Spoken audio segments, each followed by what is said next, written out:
त्रिकोण होते हैं, जैसे 4 पुरुषार्थ होते हैं, धर्म अर्थ काम मोक्ष, इसी प्रकार से हमारे हॉरोस्कोप में भी 4 त्रिकोण बताए गए हैं, धर्म त्रिकोण, अर्थ त्रिकोण, काम त्रिकोण और मोक्ष त्रिकोण।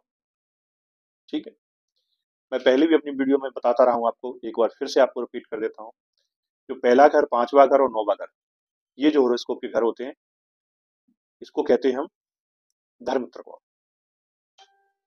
उसके बाद जो दूसरा घर होता है, 6वां घर होता है और 10वां घर होता है, इसको कहते हैं अर्थ त्रिकोण। तीसरा घर होता है, 7वां घर होता है, 11वां घर होता है, ये कहलाता है काम त्रिकोण, यानी कि इच्छा का विभाव। और 4, 8, 12 ये मोक्ष त्रिकोण कहलाते हैं। इस प्रकार से कुंडली में 4 त्रिकोण होते हैं। तो यदि कोई आपसे ये प्रश्न करता है और पूछता है कि मैं करोड़पति बनूंगा या अरबपति और कब बनूंगा, मुझे बताइए गुरुजी, तो तब आपको कौन सा घर देखना है और कौन सा भाव देखना है, ये मैं आपको बताने जा रहा हूं। कि आप उसका अर्थ त्रिकोण देखिए, दूसरा घर, 6वां घर और 10वां घर, ये अर्थ त्रिकोण में कौन से प्लानिट बैठे हुए हैं, कौन से ग्रह बैठे हुए हैं। इसी प्रकार से काम त्रिकोण, तीसरा घर, 7वां घर और 11वां घर, इन घरों में कौन से ग्रह बैठे हुए हैं, ये तय करेंगे कि ये करोड़पति बनेगा, अरबपति बनेगा कि खाकपति बनेगा।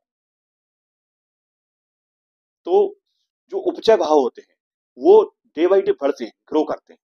जैसे सेकंड हाउस है हमारा, है ना, हमारा 7th हाउस है, हमारा ये जो 11th हाउस है ना, ये उपचय भाव होते हैं, ये डे बाई डे ग्रो करते हैं। तो इनमें यदि ऐसे प्लानिट बैठे हैं जिनकी की चाल स्लो है या फास्ट है, ये देखना है। तो फास्ट चाल वाले प्लानिट है जल्दी ग्रो करेगा, स्लो प्लानिट है तो स्लो ग्रो करेगा। उसके अलावा भी जैसे 6वां घर है तो यहाँ क्रूर ग्रह अच्छे परिणाम देते हैं, 8वां घर है क्रूर ग्रह परिणाम देते हैं, 12वां घर है क्रूर ग्रह अच्छे परिणाम देते हैं। लेकिन जो केंद्र के घर हाउस है, जो हमारे मूल त्रिकोण है, यहाँ सॉफ्ट प्लानिट ज्यादा अच्छा रिजल्ट देते हैं। धन भाव में यदि गुरु, शुक्र, चंद्रमा ये अगर बैठते हैं तो बहुत अच्छा रिजल्ट हमको मिलता है धन भाव से।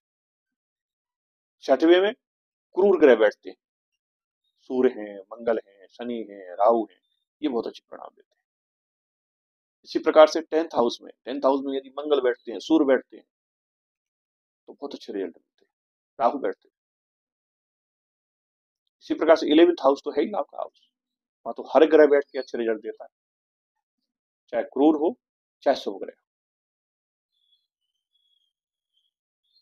तो इस प्रकार से आपको देखना है। 3rd हाउस है कम्युनिकेशन का हाउस है,